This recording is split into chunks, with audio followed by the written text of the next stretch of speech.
Om Purnamadaha Purnamidam Purnat Purnamudachyate Purnasya Purnamadaya Purnamevavashishyate.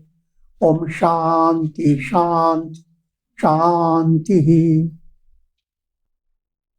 Om Brahmanandam Param Sukhadam Kevalam Jnana Murtim Dvandvatitam Gagana Sadrisham Tattvamasya Laksham Ekam Nityam Vimalamachalam Sarvadhi Sakshi Bhutam Bhavatitam Triguna-rahitam Sadgurum Tam Namami.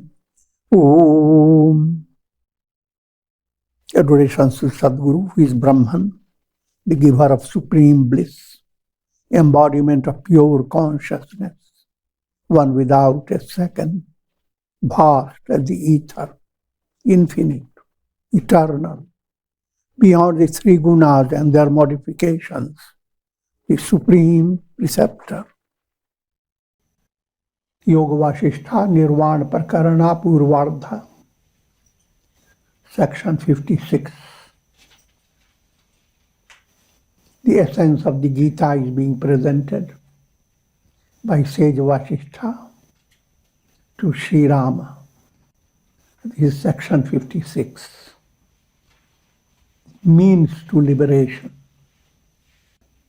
Just as a tortoise withdraws its limbs, withdraws them at his will, so a sage is able to withdraw his senses from the objects of the world.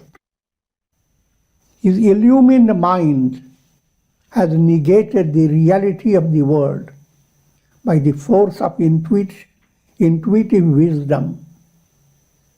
Therefore, his mind, undistracted by the senses, continues to flow on to Brahman. Profound insight is being given to understand the state of enlightenment. Bondage and release both relate to chitta, the entire mindset. So as long as the mindset is operating, there will be the entire process from bondage to release. If one has attained enlightenment, that means chitta has become free of three great obstacles, mala, vikshepa and avarana. Mala is gross impurity. That's, you face gross impurity by karma yoga. Vikshepa, mental distractions. That is remedied by bhakti yoga and dhyana yoga. Avarana is remedied by jnana yoga. So when you are practicing integral yoga, you are paving the way to enlightenment. The enlightened state opens the door to absolute Brahman. To understand that point, follow the simple simile. Simile is, when you have watched a cinema show, there is a screen. That screen becomes the basis of all the projected images.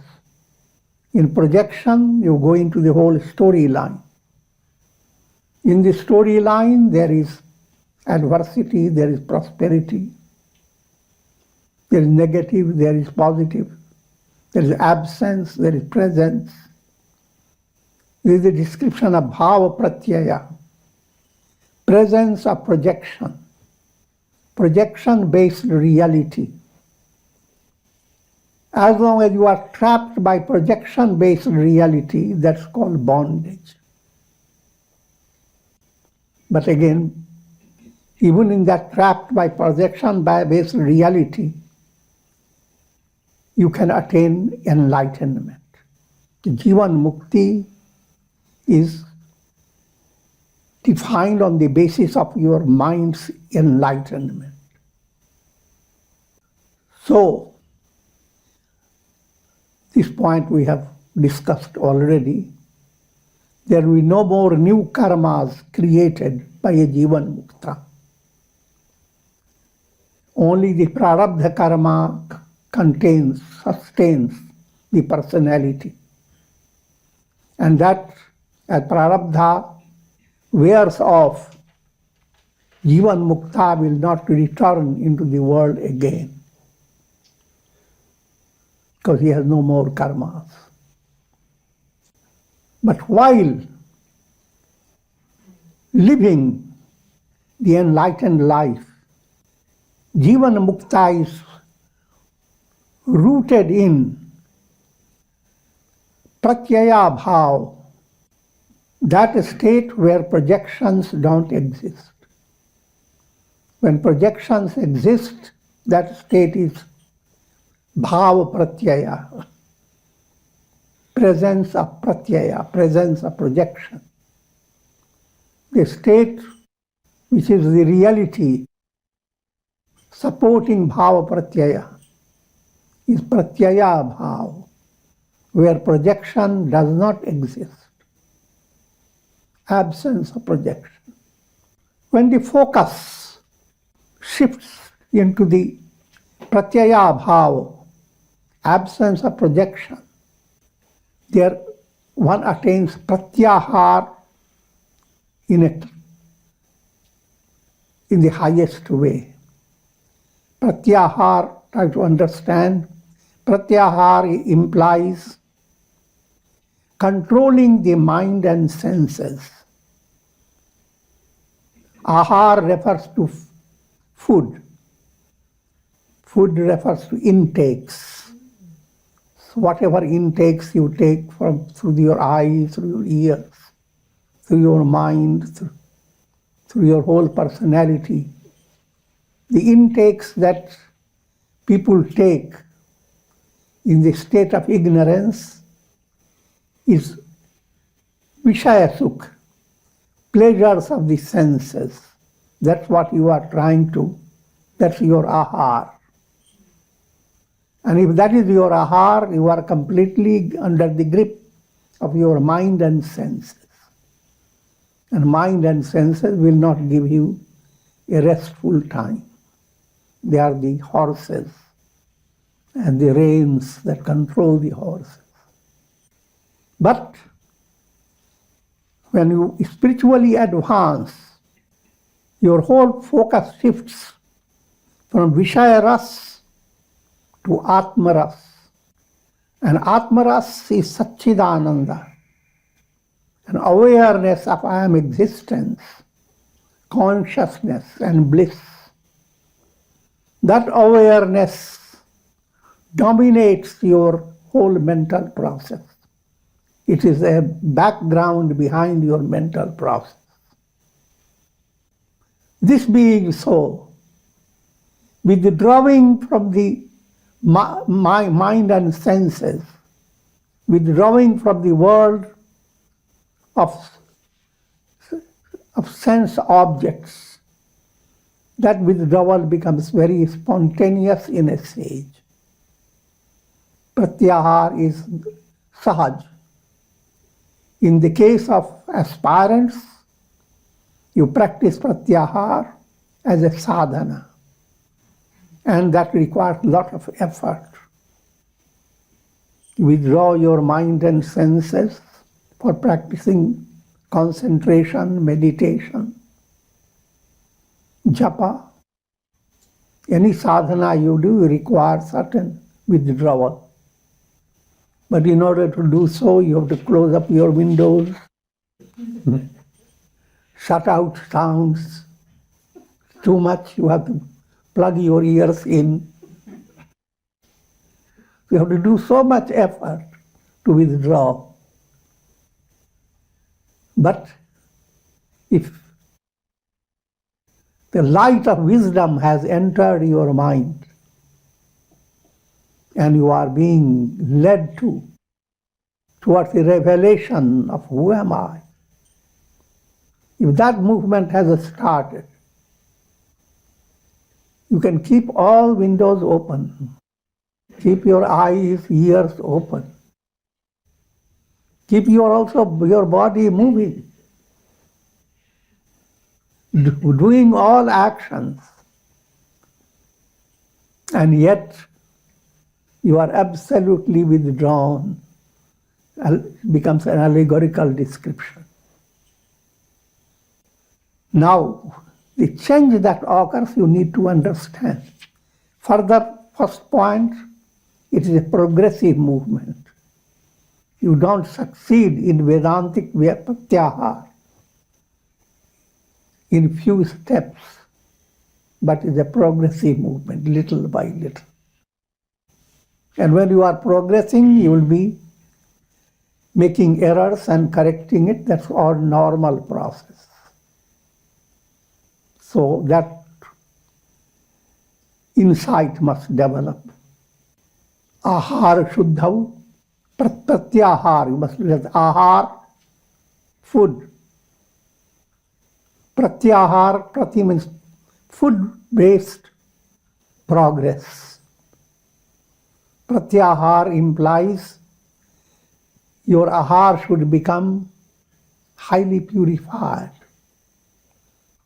All the intakes. Why do you want to control the mind and senses? If you keep the mind and senses completely shut up, that's a third-class pratyahar. But allow the mind and senses open, not open to the world of eat, drink, and be merry, but the world of satsanga, the world of vibhuti, the world of divine presence. Naturally, all divine qualities will begin to develop. Virtuous qualities will develop in your personality. Ahara shuddhav sattva suddhi. Your intakes are purified. Your whole mental set undergoes purification. Sattva shuddhav dhruva smriti. If purity has advanced, now your recollection will be completely mystical revelation. Who am I? The real I am, you have forgotten. Remember who am I. That's called real smriti, recollection.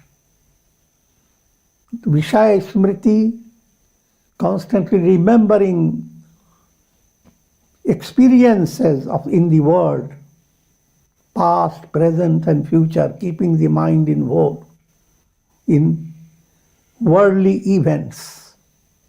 That smriti is Vishaya smriti. Sattva shuddhav dhruva smriti.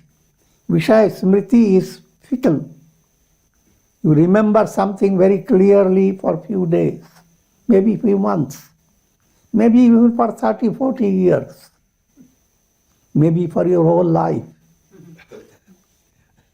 But in your next life, it's all gone. But the divine, intuitive recollection, that is eternal. It's revelation of the eternity. And thereby, sarva granthira vipramoksha. 3 granthis, kama granthi, mala granthi, mala, kama, and vikshepa. Karma granthi is mala, gross impurities. Karma granthi, kama granthi, and avidya granthi. 3 granthis, these are knots, not to be knotted out. Hiranyagarbha created the world out of its imitations. It did not create this world out of real substances. Brahman, through Maya, is known as Hiranyagarbha, the cosmic mind. Remember, Brahman, through Prakriti,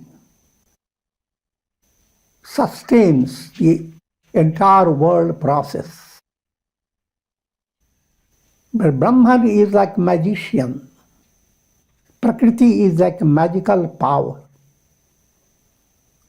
The magical power and the magician are one and the same. So there is no duality. But when you study scriptures, then mind goes after duality. Things done by Prakriti and Brahman waiting to be realized. But that has to be understood. That type of duality is in the state of your sadhana movement, which ultimately terminates with non-duality. Coming back to giving you a precise understanding, Brahman, through sattva predominating Prakriti, called Maya, plays the role of Ishvara, the creator, sustainer, and destroyer. Brahman, through Rajas predominating Prakriti, called Avidya, creates countless souls, jivas. Jivas who are in the process of spiritual evolution. Same Brahman, through tamas predominating Prakriti, creates all the material resources for soul's evolution. Tamasi Prakriti creates all the elements and all the evolution of the world process in material level. Just as the fancies of the mind are illusory, so this world is illusory for one who has attained intuitive enlightenment. This point has to be understood. As mind moves on towards enlightenment, experiences of the world that were very real, they are now viewed as illusory. This again occurs in a progressive way. What does that mean? You begin to remain unshaken, though things around you go on changing. And you recite the mantra, even this will pass away. So let me handle it, but not become completely broken down by it. Even this will pass away. If you go advance, you don't have to say the mantra, even this will pass away. You are like the sky. Things stay or don't stay, who cares? The sky is untouched. Or like in a dream, suddenly it dawns that it is a dream. So even while in dream, you have developed a double consciousness. If you have developed double consciousness, that is similar to attaining enlightenment. Because the whole world process experience is like a dream, long dream. And just as even in your dream, you can wake up, as it were, to a certain degree. In the same way, in the dream of the world process, Jivan Mukta wakes up And the awakened Jivan Mukta goes through certain stages until he is fully awake. Awake means then the world doesn't exist. Brahmamayam Jagat, Brahman alone is Aham Brahmasmi. Now therefore, from that point of view, think of all the countless dreams you had, and they are tossed away as if they never happened. Pressure of time is felt by everyone. But with enlightened state of mind, time doesn't create any pressure. A long duration of time is viewed by enlightened mind as a momentary development. Long duration, how long? There's no limit. Conditioned mind studies history in the terms of time. And in the terms of time, you go into what happened billions of years ago and multiply it, trillions. But from intuitional point of view, nothing happened. Happening didn't exist. So be happy. Just as the realities of a dream vanish within a moment of awakening, so the world process vanishes within a moment of intuitional realization. This point needs to be understood well. And that understanding will be possible if you experience Shaman, Manan, Nididhyasan, concentration, meditation, samadhi in a profound way. Like figures in a painting, the beings of the world have no reality of their own. So, all that you are experiencing through your mind and senses, they are asat. All that you experience in your dream is asat. Asato ma sadgamaya. Sat is the underlying reality behind all transient developments. So what you consider real is similar to figures in a painting. The painting figure is smiling at you. You will be interested by it. Something happens, the smile of the figure has been taken away by sometimes a big ant or termite. Now you feel very great sorrow that something that you worshipped so much and suddenly has no nose. But this is an illustration of childish state of mind. If you grow up,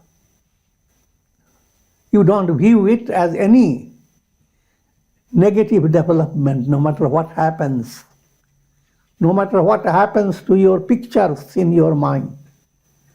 All worldly relations are like pictures. They don't have their reality. Therefore, here in the Gita, Arjuna was so concerned that in this battle he will be killing Dronacharya, Bhishma, and all great personalities. And how can that be possible? How could he bear with it? And Lord Krishna explains to him that all these are already killed. All these are like paintings. They are not realities. In other words, all relationships, all the values that you develop, they are passing phenomena backed up by your karmic vasanas. And vasanas change, all your relations change. Until you realize Brahman alone exists. Ya Ram Mai Sab Jag Jani. All relations are Rama and Sita. When we are underestimating relationship, you have to understand we are not really underestimating it. You are highlighting every relationship is a relationship with God, even your relationship with your own self. The entire world is divine. Since the mind has the ability to create this illusory world process, it has also the ability to stretch out a moment into 1,000 years. What to a conditioned mind, 1,000 years that seem real, which already explained, not only 1,000 million years. Passage of time seems so real.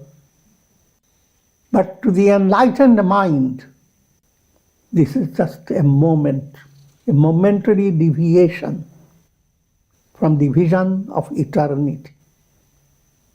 The vision of eternity is your reality.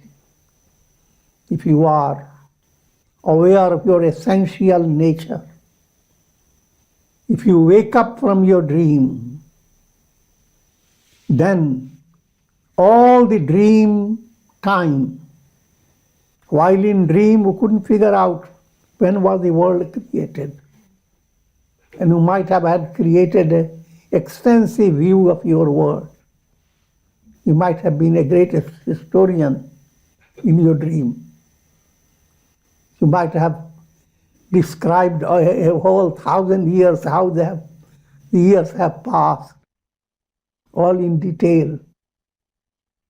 But the moment you wake up, within a moment, all 1,000 years have shrunk into nothing. So that is the potentiality of the soul waiting for one to realize through sadhana, through your meditation and samadhi. It is ignorance alone, ignorance about the self, that expresses itself in the form of the world process, much as ignorance about a rope can express itself in the form of an illusory snake. This illusion is described in different ways. It's like snake on the rope. It's like projections on a screen.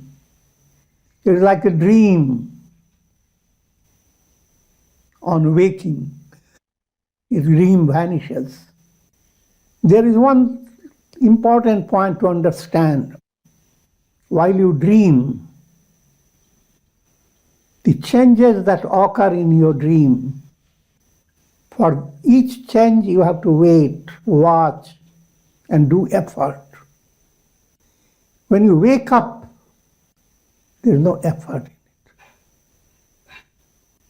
When you are in a world of karma, conditioned by karma, karma produces its pressure on your mind. Good karma produces one type of pressure. Bad karma, another pressure. Good karma is carrying jewelries. They also have their pressure. bad karmas, carrying a whole bucket of worms.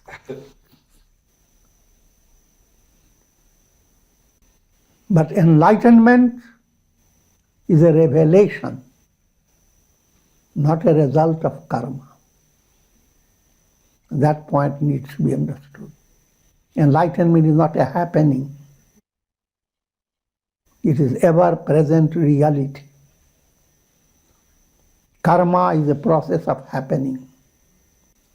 Alas, this visible world is nothing but a magical painting treated by the ink of tamas, mingled with the multicolored light of illusion, sustained by rajas and sattva. It comprises millions of ages, spangled with variegated desires and their fulfillments. Lots of things have been put in this statement to make it easy understanding.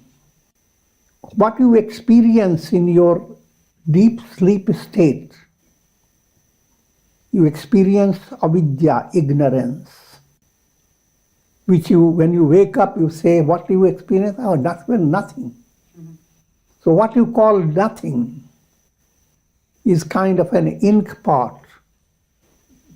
That nothing spreads out into your dream.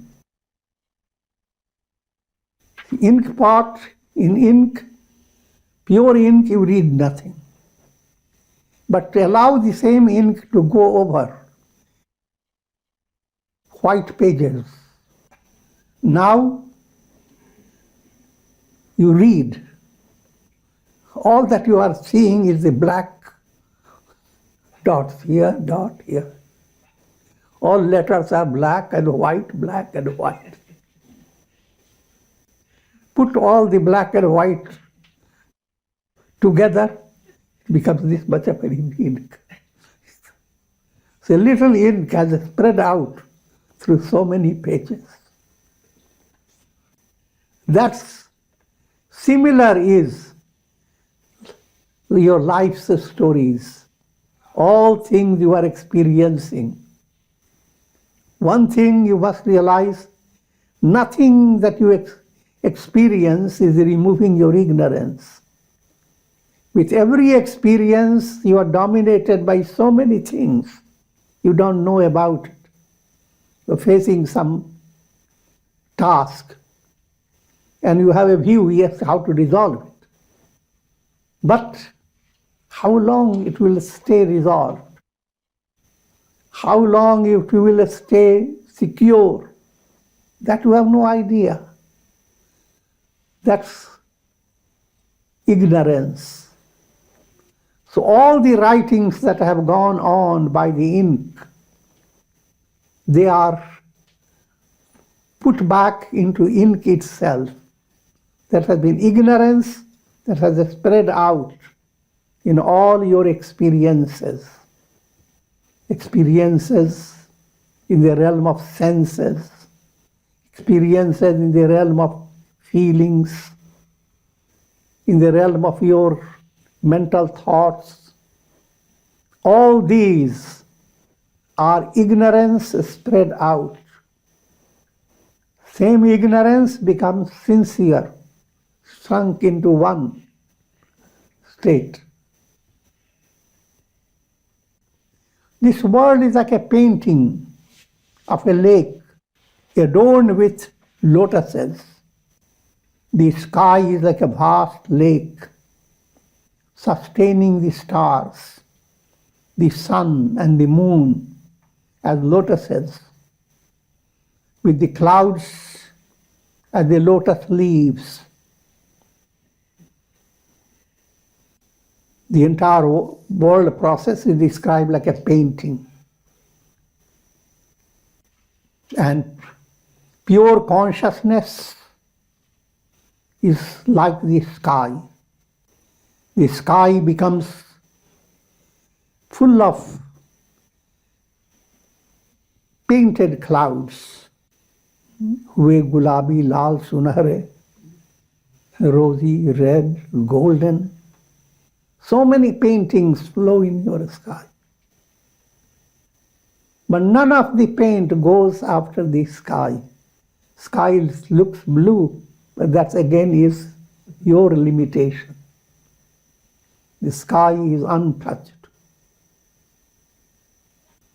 In the same way, the innermost self, the reality of who you are, your essential nature, is Chidakash,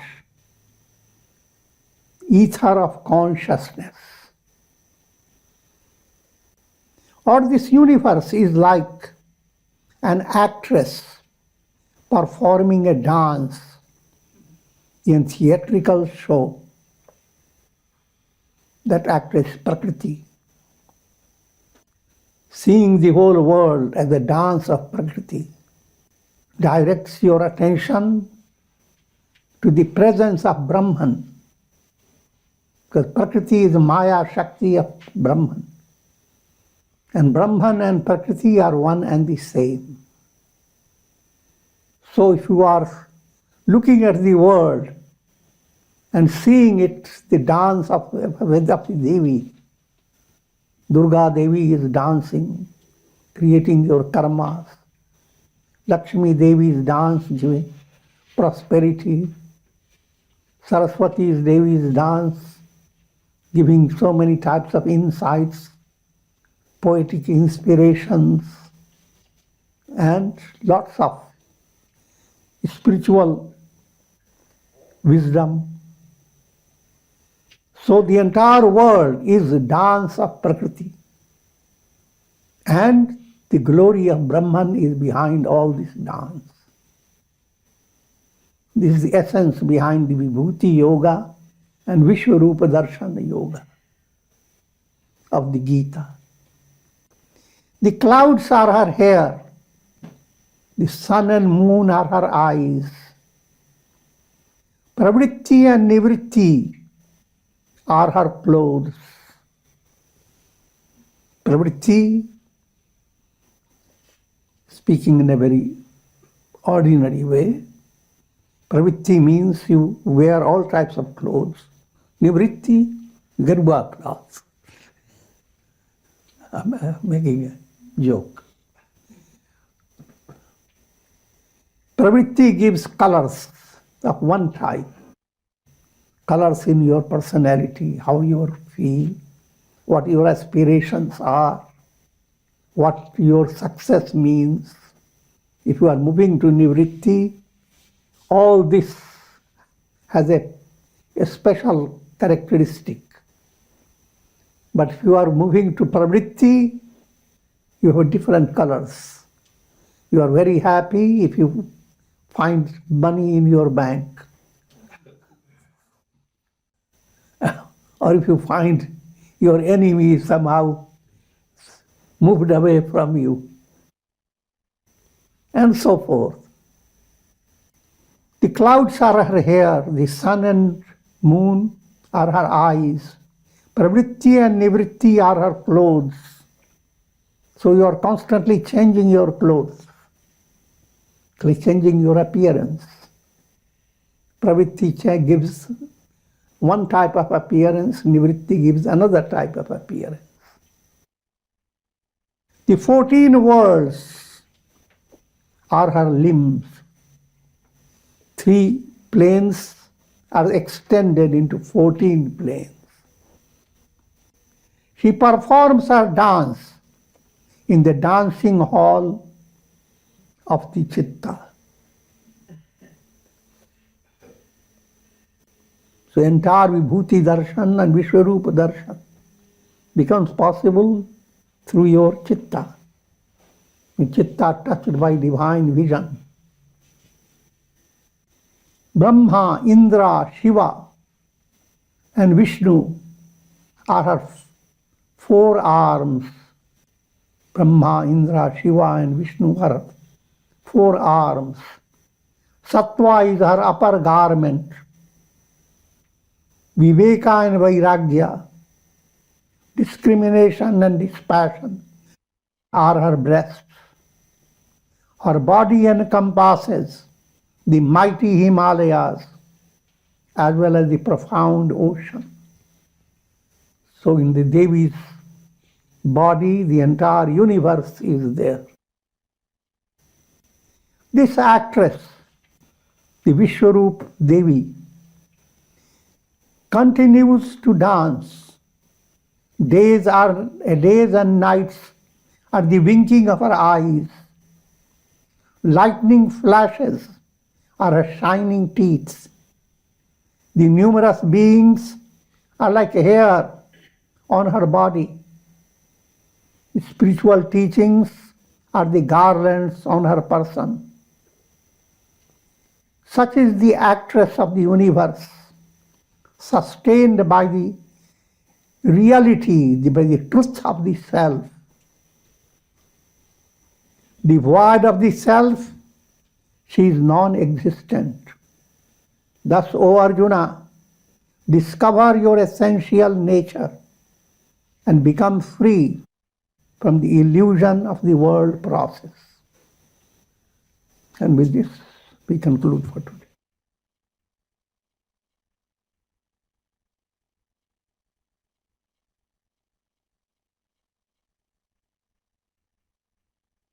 Om.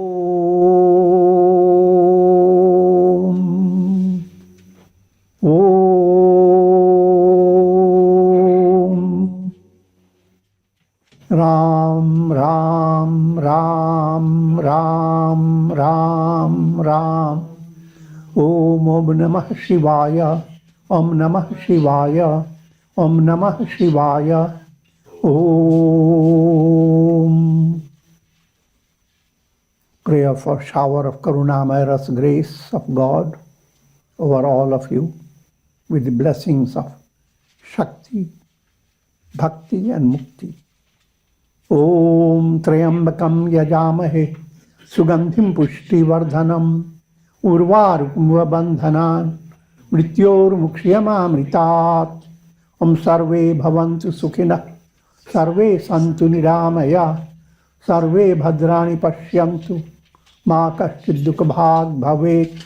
Om Shanti Shanti Shanti.